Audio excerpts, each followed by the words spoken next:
Lo llamaron el Elvis de Gran Bretaña, el chico de India que llegó a Inglaterra con nada más que un sueño y terminó reescribiendo la historia del pop británico. Cliff Richard fue más que un cantante, fue un fenómeno, la primera estrella de rock local, el hombre que vendió millones antes de que The Beatles siquiera tomaran guitarras. Se suponía que era intocable, y durante décadas lo fue. Pero detrás de la deslumbrante sonrisa y el encanto saludable había una historia que ni siquiera sus fanáticos más leales conocían completamente. Una historia de desamor, fe, reinvención, traición y humillación pública. La vida de Cliff Richard es una de las mayores montañas rusas en la historia de la música. ¿Cómo pasa un hombre de llenar el estadio de Wembley a sentarse solo, con miedo de salir de su casa? ¿Cómo alguien que nunca cometió un crimen termina siendo tratado como uno en televisión en vivo? ¿Y por qué Cliff Richard desapareció del foco público cuando debería haber estado disfrutando de su legado? Esta no es solo la historia de una estrella del pop.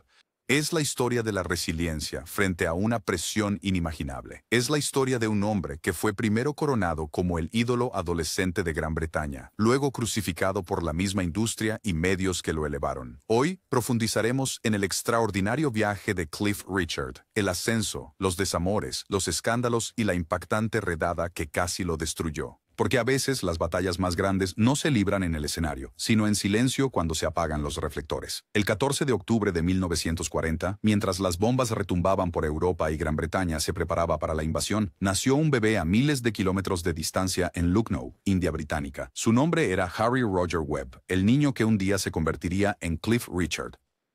A primera vista, nada en su comienzo sugería destino. Su padre, Roger, trabajaba para el sistema colonial británico. Su madre, Dorothy, intentaba dar estabilidad a sus hijos en un mundo que se salía de control. Pero el suelo bajo sus pies ya estaba cambiando. India estaba inquieta. El movimiento de independencia estaba ganando fuerza y el imperio que había existido durante siglos comenzaba a resquebrajarse. Para 1946, estallaron disturbios en el Día de Acción Directa, desatando una violencia tan severa que familias británicas enteras de repente se dieron cuenta de que ya no estaban seguras. Los Webb estaban entre ellas. En 1948, con India liberándose del dominio colonial, la familia empacó sus vidas en maletas desgastadas y dejó el único hogar que habían conocido.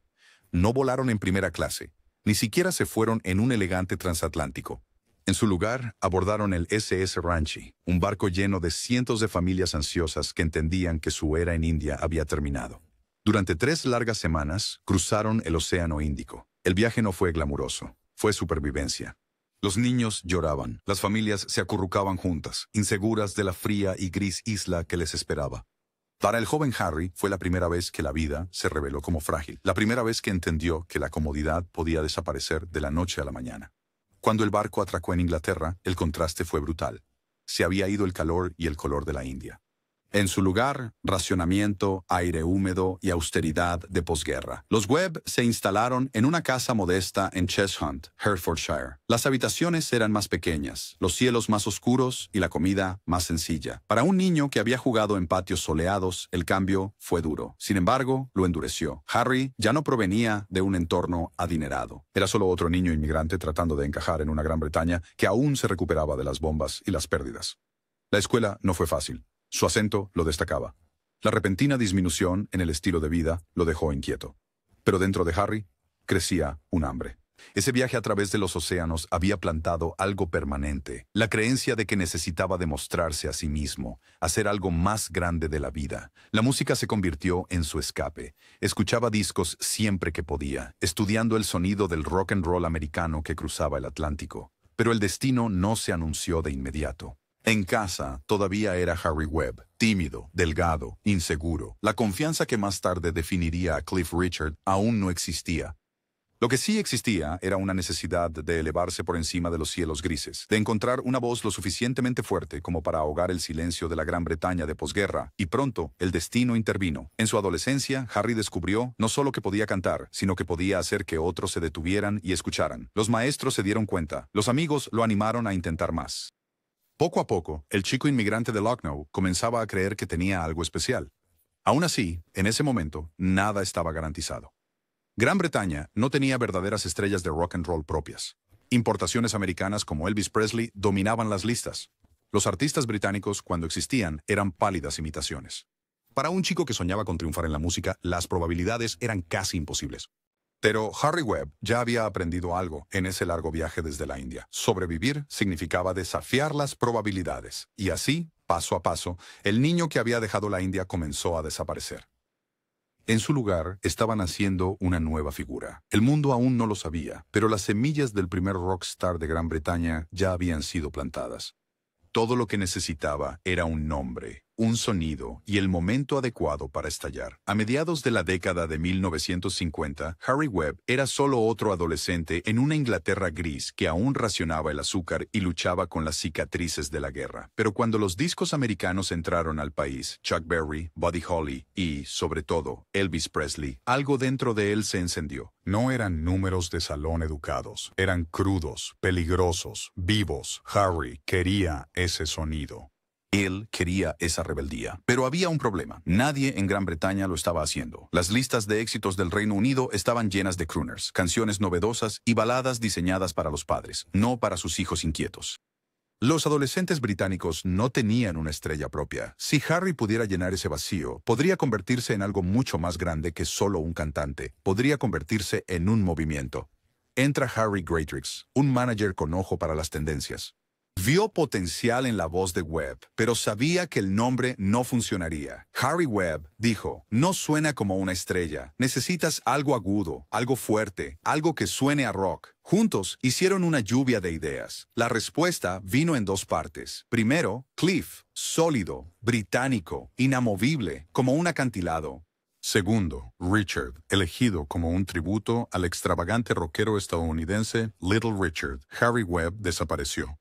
Cliff Richard nació. La transformación no fue solo cosmética. Cliff comenzó a ensayar con un grupo local de skiffle que evolucionaría en The Drifters, más tarde renombrado The Shadows, para evitar conflictos con la banda estadounidense del mismo nombre. Sus ensayos eran electrizantes. A diferencia de los actos pulidos en la televisión británica, Cliff y su banda sudaban, gritaban y tocaban como si tuvieran algo que demostrar. Y lo tenían. Estaban inventando el rock británico sobre la marcha. Luego llegó el momento que lo cambió todo. El 29 de agosto de 1958, Columbia Records lanzó una canción llamada Move It, escrita por Ian Samwell y grabada apresuradamente. No estaba pulida. Era urgente. Cliff tenía solo 18 años. Su voz aún era áspera, pero la energía era innegable. El riff de apertura resonó en las radios y de repente Gran Bretaña sonaba diferente.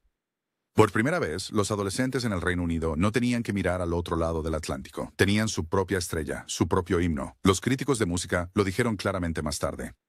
Antes de Move It, no había nada en Inglaterra que valiera la pena escuchar. Después de Move It, la puerta se abrió de golpe. La canción llegó al número 2 en las listas del Reino Unido. Un logro asombroso para un adolescente desconocido. Pero el verdadero impacto no podía medirse en números.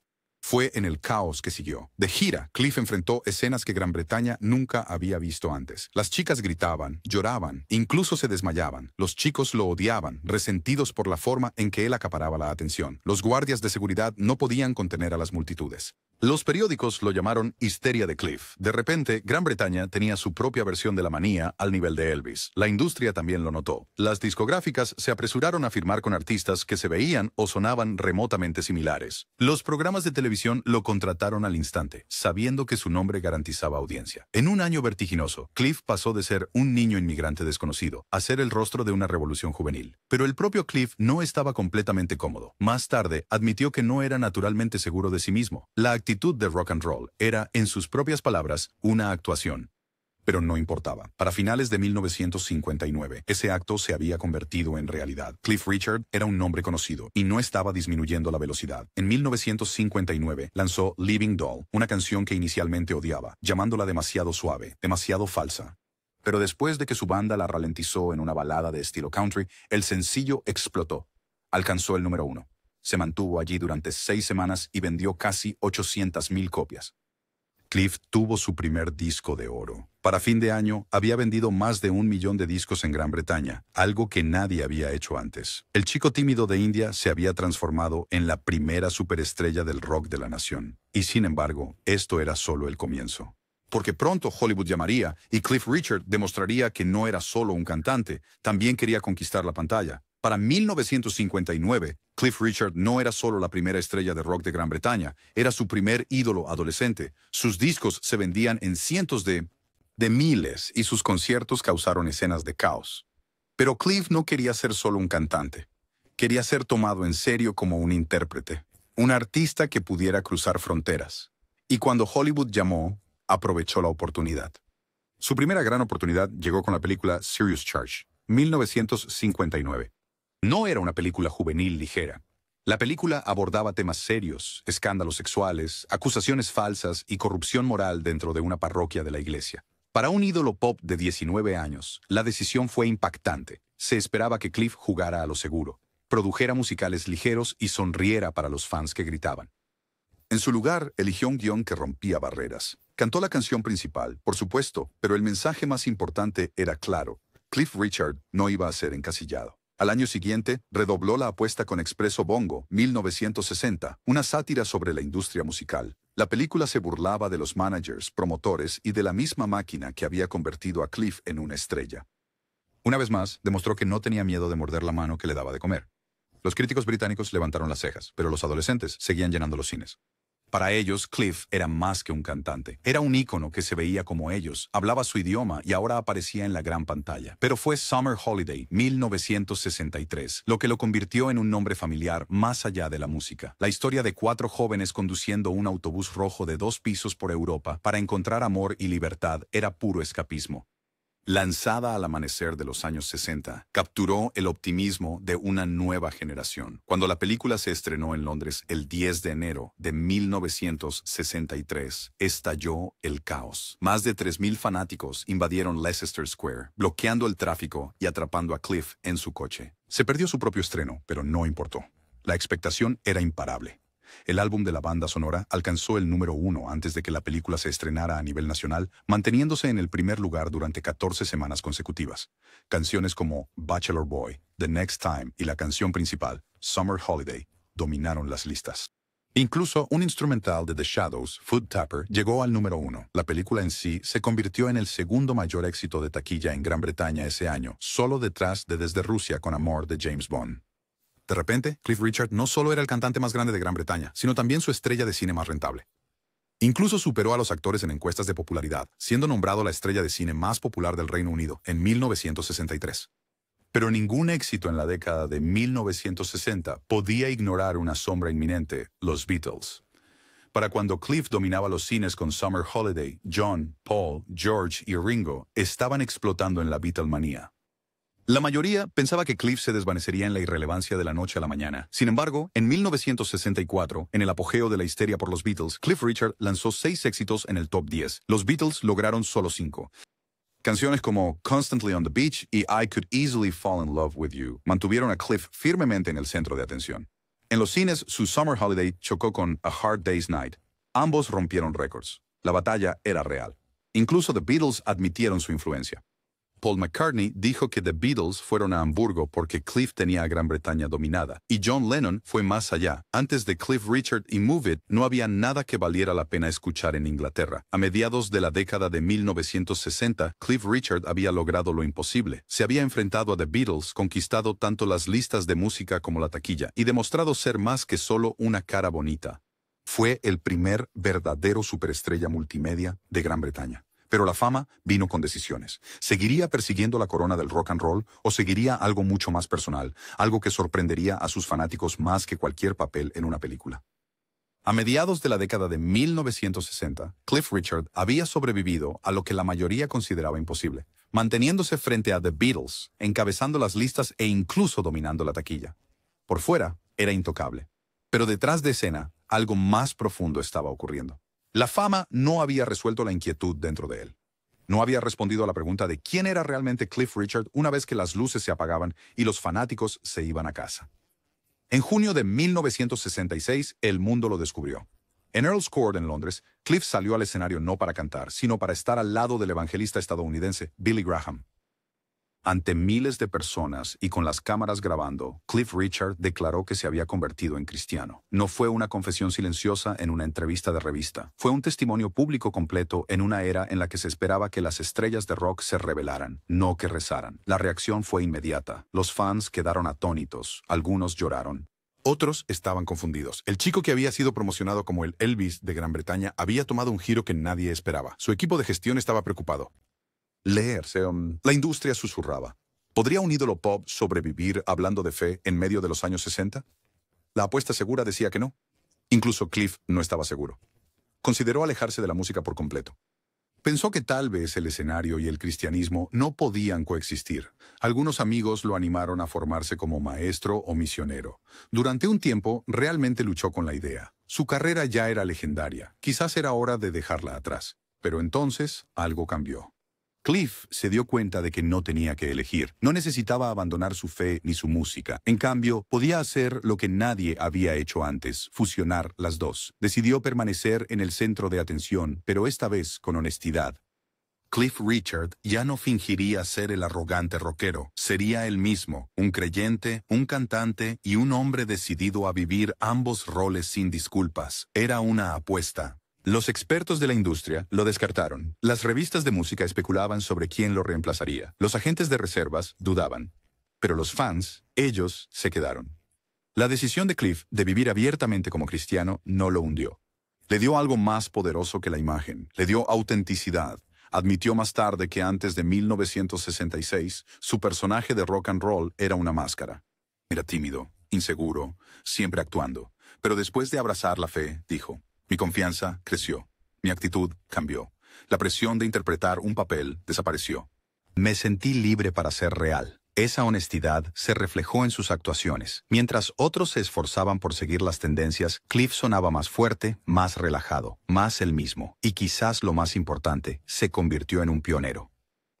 Ninguna gran estrella del pop del Reino Unido había sido abiertamente cristiana mientras se mantenía en las listas. Cliff demostró que era posible. Sus baladas ahora llevaban una sinceridad que el público creía. Su presencia en el escenario se volvió más cálida, menos sobre rebeldía y más sobre conexión. Pero aunque la fe le dio confianza, la industria musical es implacable. A mediados de la década de 1970, los gustos estaban cambiando nuevamente. El glam rock, la música disco y el hard rock dominaban las ondas. La imagen pulcra y la sincera gentileza de Cliff Richard parecían anticuadas. Por primera vez desde la década de 1950, su carrera flaqueó. En 1975 no logró un solo éxito en las listas del Reino Unido. Los críticos lo descartaron como un vestigio de una era pasada. Parecía el final. Pero Cliff Richard ya se había reinventado una vez y estaba a punto de hacerlo de nuevo. Esta vez, no con baladas suaves o películas de verano, sino con una canción tan oscura e inesperada que sorprendió incluso a sus fanáticos más antiguos. Una canción que lo llevaría de nuevo a la cima, derribando la puerta del mundo del rock que una vez lo había descartado. El nombre de la canción era Devil Woman. A mediados de la década de 1970, el brillo del estrellato de Cliff Richard comenzaba a desvanecerse. La escena musical británica había avanzado. El glam rock pisoteaba los escenarios con brillo y teatralidad. El hard rock tronaba con Led Zeppelin, Black Sabbath y Deep Purple.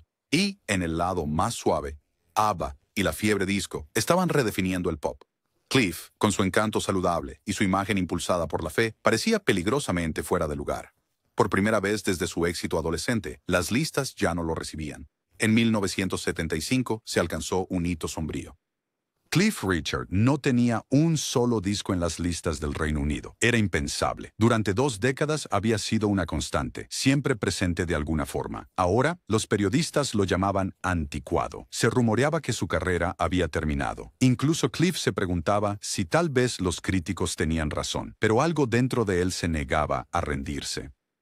La reinvención lo había salvado antes y estaba listo para arriesgarse de nuevo. En 1976, Cliff regresó con un sencillo que sorprendió a todos. No era suave, no era sentimental, era una pista oscura y misteriosa llamada Devil Woman. La canción contaba una extraña historia de un hombre atraído por una mujer psíquica, maldecido por un gato callejero y atrapado bajo un hechizo. Era diferente a todo lo que Cliff había lanzado antes. La producción era aguda, atrevida, casi siniestra. Su voz tenía una aspereza que los oyentes no habían escuchado antes. Era como si Cliff Richard se hubiera despojado de su imagen pulcra y hubiera emergido con una nueva identidad. Lanzada en abril de 1976, Devil Woman subió al número 9 en el Reino Unido.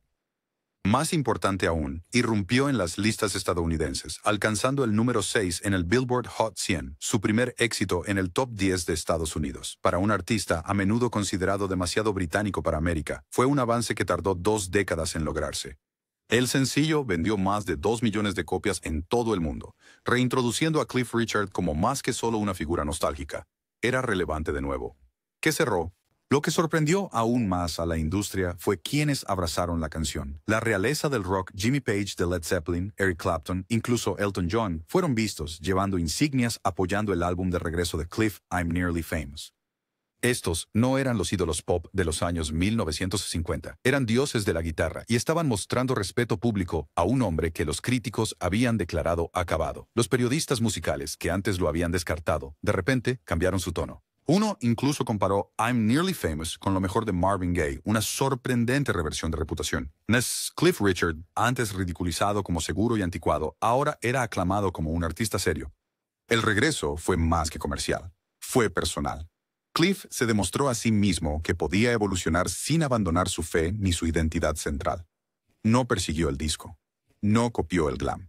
En su lugar, él creó su propio camino, demostrando que la adaptabilidad era la clave para la longevidad, y longevidad tenía. A finales de los años 1970, Cliff continuó surfeando esta nueva ola de credibilidad. Canciones como We Don't Talk Anymore en 1979, una suave balada pop moderna, llegaron al número 1 en el Reino Unido y vendieron millones en todo el mundo. Para entonces, Cliff no solo había resucitado su carrera, sino que había asegurado su lugar como una figura permanente en la historia de la música británica. Pero los regresos son cosas frágiles. Por cada éxito, siempre existe el riesgo de desvanecerse nuevamente. A medida que se acercaban los años 1980, Cliff enfrentó otro desafío: mantenerse relevante en una década conocida por el exceso, los sintetizadores y los íconos más grandes que la vida como Michael Jackson y Madonna. ¿Podría Cliff Richard, ahora en sus 40 años, seguir compitiendo en un mundo que adoraba la juventud? La respuesta vendría con otra reinvención, no en forma de oscuridad esta vez, sino con pop atemporal que demostró que Cliff Richard podía resistir cualquier era. La década de 1980 fue brutal para los artistas de los años 50 y 60. Muchos que una vez llenaron estadios se desvanecieron en actos de nostalgia, aferrándose a viejos éxitos, mientras estrellas más jóvenes dominaban MTV. Cliff Richard fácilmente podría haber seguido ese camino. Ya estaba en sus 40, y los críticos nuevamente susurraban que su tiempo había pasado. Pero una vez más, Cliff se negó a ser descartado. En cambio, se reinventó, esta vez no como un rebelde o un rockero, sino como un maestro del pop atemporal. El punto de inflexión llegó con el álbum Always Guaranteed en 1987. Al asociarse nuevamente con el productor Alan Tarney, Cliff creó un sonido elegante y moderno que encajaba en la década sin ahogarse en sus clichés. Mientras otros artistas dependían demasiado de sintetizadores cursis, Cliff mantuvo su producción aguda, elegante y melódica. El resultado fue un disco que se sentía fresco, pero no desesperado. Era música que podía estar junto a la nueva ola de los años 80 y aún sonar inconfundiblemente como Cliff. La apuesta funcionó. Always Guaranteed alcanzó el platino, llegando al número 5 en las listas del Reino Unido y permaneciendo allí durante 24 semanas. Vendió más de 1.300.000 copias, demostrando que Cliff Richard no solo estaba sobreviviendo, sino prosperando. Sencillos como Some People entraron en el top 10 y vendieron más de 250.000 copias. Para un artista que había estado actuando durante casi 3 décadas, el logro fue asombroso. Luego llegó la Navidad de 1988. Mientras la mayoría de las estrellas del pop evitaban los sencillos navideños por miedo a ser encasillados, Cliff se inclinó hacia ellos. Lanzó Mistletoe and Wine, una suave balada llena de fe grabada a mediados del verano con oropel colgado sobre el micrófono del estudio. Al principio, incluso Cliff se preguntó si era demasiado sentimental, pero cuando la canción llegó a las ondas, la reacción fue inmediata. El sencillo debutó en el número 7, luego subió al número 1 la semana siguiente, donde se mantuvo durante 4 semanas consecutivas. Vendió 750.000 copias en solo 6 semanas, convirtiéndose en el sencillo más grande del año en el Reino Unido, superando a U2, Kylie Minogue y Phil Collins. Para el año 2024, la canción había alcanzado el platino, aún generando a Cliff 6 cifras en regalías anualmente. Fue más que un éxito navideño, se convirtió en una tradición nacional. Cada diciembre, Gran Bretaña volvía a la voz de Cliff, recordando a todos que su presencia en sus vidas era constante. Si Mistletoe and Wine demostró que Cliff podía dominar las listas, entonces junio de 1989 mostró que aún podía dominar el escenario. Ese verano, encabezó el estadio de Wembley con un concierto llamado The Event. Pero esto no fue solo otro espectáculo. Fue un espectáculo impresionante. La primera mitad fue una máquina del tiempo, recreando el programa de televisión de los años 1950, Oh Boy, que había lanzado su carrera. Cliff compartió el escenario con grupos como las Vernon's Girls, los Dallas Boys y los Kalin Twins, convirtiendo Wembley en una jukebox viviente. La segunda mitad fue puro Cliff moderno, llena de sus éxitos de los años 80, entregados con la confianza de un hombre que había sobrevivido a cada tormenta que la industria le lanzó. Las cámaras rodaron, el concierto fue filmado y luego lanzado como un álbum en vivo y un especial de televisión. Para los fanáticos no era solo entretenimiento, era historia. Ese mismo año, la industria finalmente reconoció lo que el público había sabido durante décadas.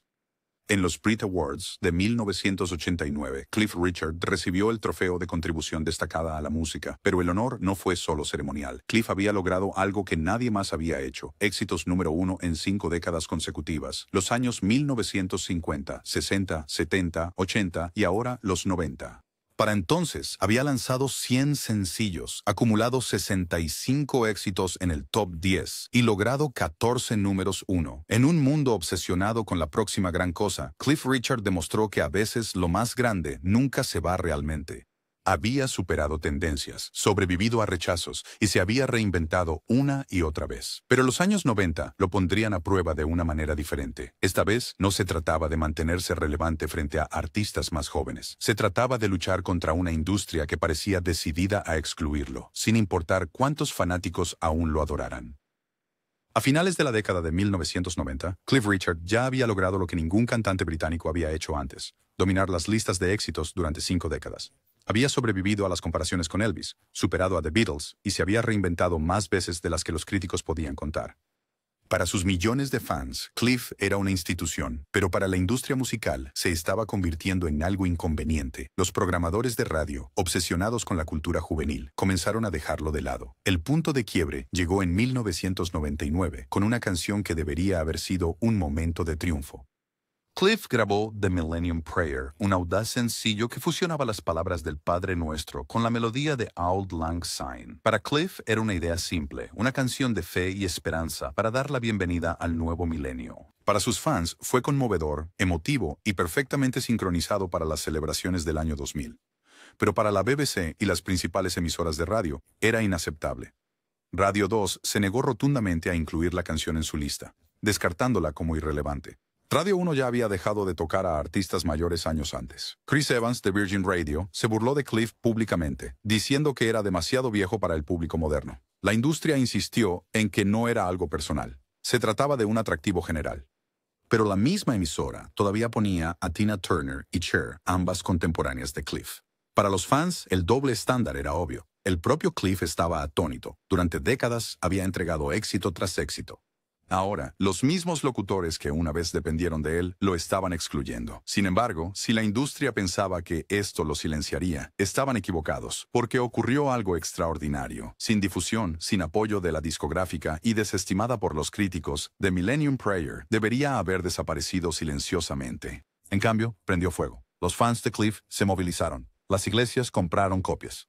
Los seguidores leales compraron múltiples versiones para impulsar las ventas. La canción entró en las listas a finales de noviembre de 1999 y desafió todas las predicciones. El 28 de noviembre de 1999, The Millennium Prayer alcanzó el número 1 en el Reino Unido y se mantuvo allí durante 3 semanas consecutivas en diciembre, todo sin el apoyo de las principales radios. Fue el 14º número 1 de Cliff en el Reino Unido, llegando 40 años después del primero. Para sus fans no fue solo un éxito, fue una protesta, una declaración a la industria. Cliff Richard no podía ser borrado. La victoria no se limitó a Gran Bretaña. En Australia y Nueva Zelanda, la canción subió al número 2. En toda Europa, alcanzó el top 20 en varios países, con 3 naciones otorgándole el estatus de platino. Las ventas fueron enormes. El dinero recaudado con el sencillo apoyó a organizaciones benéficas para niños, convirtiendo una canción que la industria intentó enterrar en una fuerza para el bien. Y, sin embargo, la amargura persistía. Para Cliff, el éxito fue dulce, pero también un recordatorio de cuán profundamente la industria se había vuelto en su contra. En lugar de celebrar uno de los regresos más notables en la historia de las listas, las emisoras redoblaron sus esfuerzos. La BBC, en particular, continuó marginándolo, una herida que Cliff nunca olvidó. Al mirar atrás, admitió que la experiencia lo sacudió. No era la primera vez que enfrentaba el rechazo. Los críticos lo habían dado por acabado en los años 70 antes de que Devil Woman demostrara que estaban equivocados. Pero esto era diferente. No se trataba de tendencias o gustos. Se trataba de edad, percepción y prejuicio. Para Cliff se sentía como una traición.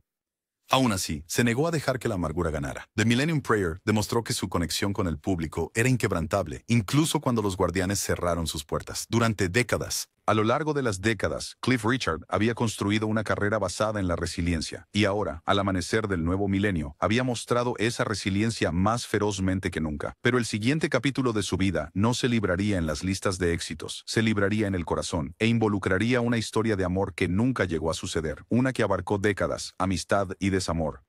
A ojos del público, Cliff Richard era el eterno soltero, la estrella de imagen impecable que nunca se casó, nunca tuvo hijos y parecía dedicar su vida únicamente a la música. Pero detrás de las escenas había una mujer que capturó su corazón, una mujer a la que amó profundamente, aunque el mundo no lo supo hasta mucho después. Esa mujer era Olivia Newton-John. Su historia comenzó en 1971, cuando Cliff invitó a una joven cantante australiana a aparecer en su programa de televisión, It's Cliff Richard.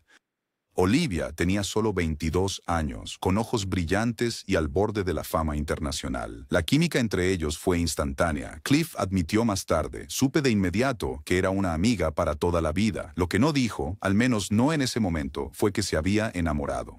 En ese momento, Olivia ya estaba comprometida. Su prometido no era otro que Bruce Welch, compañero de banda de Cliff and the Shadows. La relación entre Bruce y Olivia era complicada, apasionada, volátil y, en última instancia, condenada. Bruce todavía estaba casado cuando comenzó a salir con ella, y su aventura fue noticia en los tabloides. Permanecieron comprometidos durante 5 años, pero nunca llegaron al altar. Todo el tiempo, Cliff permaneció cerca, colaborando con Olivia, actuando junto a ella y llevando en silencio sentimientos que nunca confesó. En su autobiografía de 2020, finalmente reveló la verdad. Cuando yo y muchos de nosotros estábamos enamorados de Olivia, ella estaba comprometida con otra persona. Perdí mi oportunidad. La situación fue dolorosa, pero también reveladora. Cliff, siempre el caballero, nunca traicionó a Bruce, nunca cruzó la línea. Mantuvo sus sentimientos enterrados, manteniendo una amistad con Olivia que duraría más de medio siglo. Escribió que todos los que la conocían eventualmente se enamoraban de ella, pero para él los sentimientos nunca se desvanecieron. Su colaboración musical se volvió legendaria. Juntos ofrecieron actuaciones inolvidables. Sus voces se mezclaban con una gracia sin esfuerzo. En 1980 lograron un éxito con Suddenly de la película Xanadu. Cantaron clásicos de los Beatles como When I'm 64 en el escenario, convirtiendo simples duetos en momentos que los fanáticos aún atesoran. Su última actuación juntos fue en octubre de 2015 durante el concierto del 75º cumpleaños de Cliff en el Royal Albert Hall.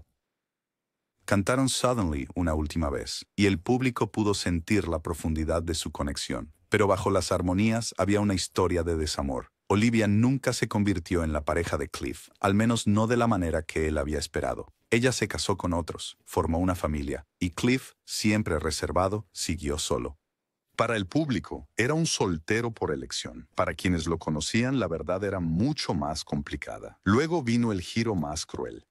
La lucha de Olivia Newton-John contra el cáncer de mama se extendió durante 3 décadas. Luchó valientemente, sometiéndose a tratamientos y reveses, mientras mantenía su característica gracia y optimismo. Cliff nunca la abandonó. La llamaba, la visitaba y cantaba con ella siempre que podía. Solo 3 semanas antes de su muerte, Cliff habló con ella por teléfono. Era optimista, alegre, cálida, como siempre. «Buen día, Cliff. ¿Cómo estás, querido?», dijo. No sonaba como alguien al borde de la muerte. El 8 de agosto de 2022, Olivia Newton-John falleció a la edad de 73 años. Para Cliff, la pérdida fue devastadora. En las entrevistas, él luchaba con la palabra muerte, prefiriendo decir que simplemente había dejado de vivir. Era su manera de suavizar la finalidad, de lidiar con el silencio que ella dejó atrás. En 2023, cuando Cliff lanzó su álbum, Cliff with Strings, incluyó la grabación en vivo de su último dúo como un homenaje. No era solo música, era memoria. Para él, Olivia no era solo una colaboradora o una amiga. Fue el gran amor que se escapó. Cliff Richard puede que nunca se haya casado, pero su corazón nunca estuvo realmente vacío. Durante más de 50 años, una parte de él perteneció a Olivia Newton-John, y cuando ella dejó este mundo, Cliff cargó con el peso de una historia de amor que era tanto hermosa como inconclusa. Pero solo 2 años antes del fallecimiento de Olivia, Cliff mismo enfrentó una prueba como ninguna otra que había soportado antes, una pesadilla que arrastró su nombre por el lodo, puso a prueba su fe y casi lo rompió por completo. No fue un amor fallido ni una posición en las listas que se desvanecía, fue algo mucho más oscuro. El año era 2014 y para Cliff Para Cliff Richard, el foco de atención estaba a punto de convertirse en un arma. El 14 de agosto de 2014, Cliff Richard estaba relajándose en su villa en Portugal cuando encendió la televisión. Lo que vio hizo que se le helara la sangre. Helicópteros sobrevolaban su casa en Berkshire. Los oficiales de policía revisaron sus pertenencias privadas. Cámaras en vivo transmitieron cada momento. Cliff Richard, la primera estrella del rock de Gran Bretaña, nombrado caballero por su contribución a la música, veía su vida desmoronarse en la televisión nacional. Al principio, su mente buscaba explicaciones. Parecen ladrones, pensó. Pero esto no era un robo. Era una redada policial a gran escala y se había filtrado de antemano. La BBC, avisada por la policía de South Yorkshire, había llamado a la operación el momento clave en sus notas internas. Querían drama, lo consiguieron. Pero Cliff Richard, de 77 años, sufrió humillación. La acusación fue devastadora. Un hombre de unos 40 años afirmó que casi 3 décadas antes, Cliff lo había agredido durante un meeting de Billy Graham en el estadio Bramall Lane en Sheffield, 1985. Era el tipo de acusación que acapara titulares al instante, sin importar cuán endeble sea. Y, en este caso, era realmente endeble. El acusador describió una habitación llena de equipo deportivo donde supuestamente había ocurrido el asalto. Pero los investigadores descubrieron rápidamente que la habitación ni siquiera existía en 1985. El equipo que describió estaba almacenado en otro lugar por completo. Aún así, la policía siguió adelante. Durante 22 meses, Cliff vivió bajo la sombra de la sospecha. Declaraciones de los oficiales que lo habían custodiado en el mitin, oficiales que confirmaron que habían estado a su lado todo el tiempo, fueron ignoradas. La investigación costó a los contribuyentes 800,000 libras. Y al final, no produjo nada. Sin cargos, sin pruebas, nada. Pero el daño ya estaba hecho. Las imágenes de la redada en vivo se transmitieron en todo el mundo. Cliff dijo más tarde que durante su testimonio en el tribunal se derrumbó al leer la lista de países que habían emitido imágenes de su vida privada siendo invadida. Describió sentir que podría tener un derrame cerebral o un ataque al corazón por el estrés. El impacto en su salud fue brutal. Perdió peso, desarrolló herpes zóster, no podía dormir. Algunos días no podía levantar los brazos. Dijo que su propia casa se sentía contaminada, insegura. Cayó en depresión. Para el hombre que una vez llenó el estadio de Wembley de alegría, incluso salir a caminar se volvió aterrador.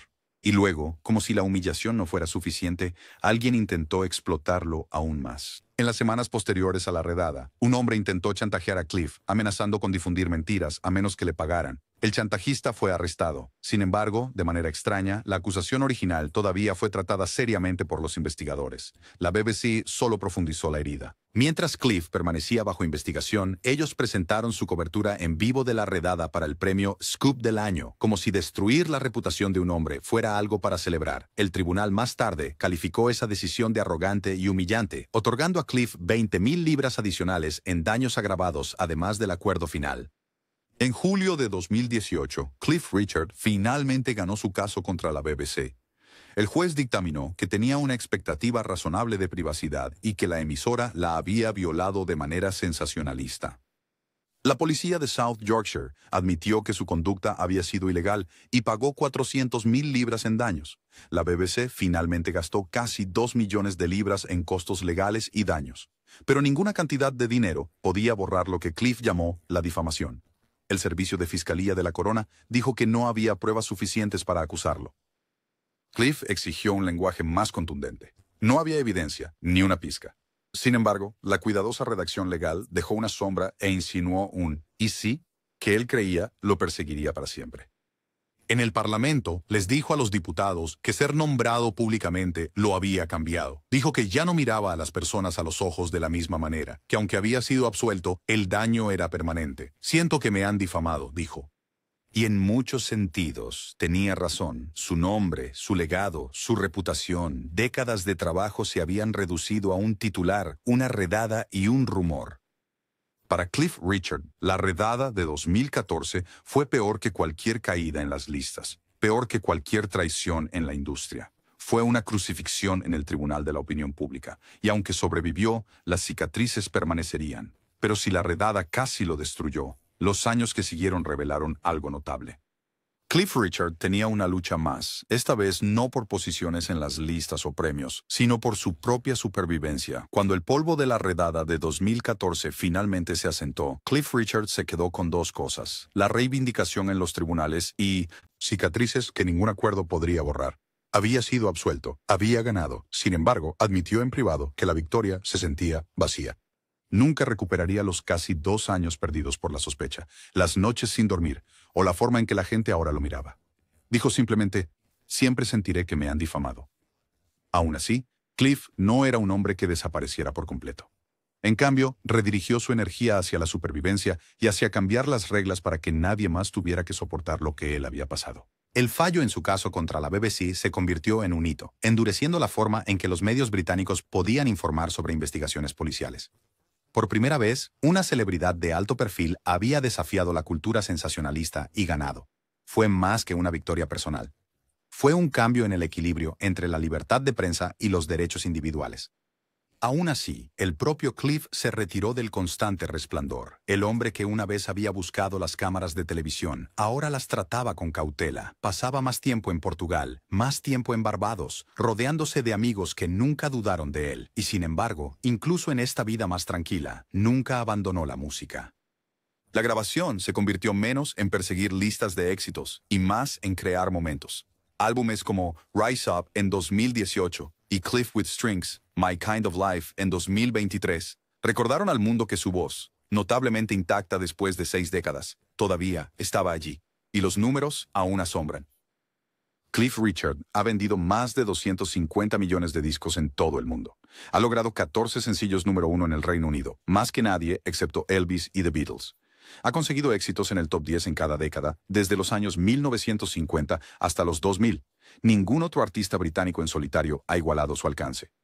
En los premios Brit, en 1989, fue honrado por su destacada contribución a la música. Para cuando cumplió 80 años, había sido nombrado caballero, celebrado e inmortalizado, pero los números por sí solos no cuentan toda la historia.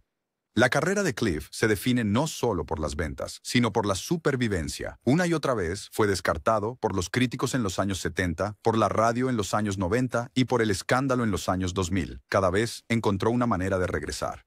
A veces con un nuevo sonido, a veces con la lealtad de los fanáticos que se negaron a dejarlo ir. Se convirtió en un ejemplo viviente de resiliencia, prueba de que la fama no se trata solo de talento, sino de resistencia. Sin embargo, incluso con todos los elogios, la historia de Cliff lleva una sombra. Nunca se casó, nunca tuvo hijos y admitió más de una vez que la soledad era su compañera constante. Su amor no expresado por Olivia Newton-John, su soltería y su naturaleza profundamente reservada dejaron a los fans preguntándose qué precio pagó por elegir la música sobre todo lo demás. Y cuando la redada de 2014 lo presentó como un villano ante millones, la sombra solo se profundizó.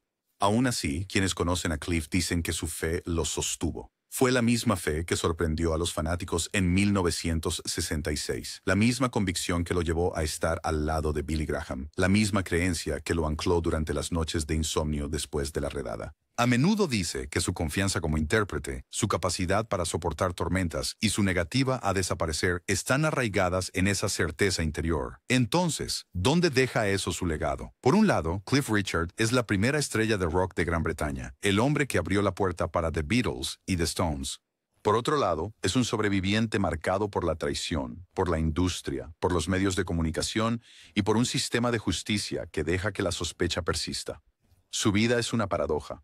Triunfos deslumbrantes ensombrecidos por silencios dolorosos. Y, sin embargo, cuando los fans se reúnen cada Navidad y escuchan Mistletoe and Wine, o cuando vuelven a reproducir Move It y recuerdan el caos adolescente de 1958, Cliff Richard no es solo un nombre en la historia. Está vivo, presente, entretejido en la banda sonora de la propia Gran Bretaña. Cliff una vez dijo: puedo desaparecer del foco, pero nunca desapareceré de la música. Y en eso tenía razón, porque incluso después de todo, los desamores, las traiciones, la redada, Cliff Richard perdura.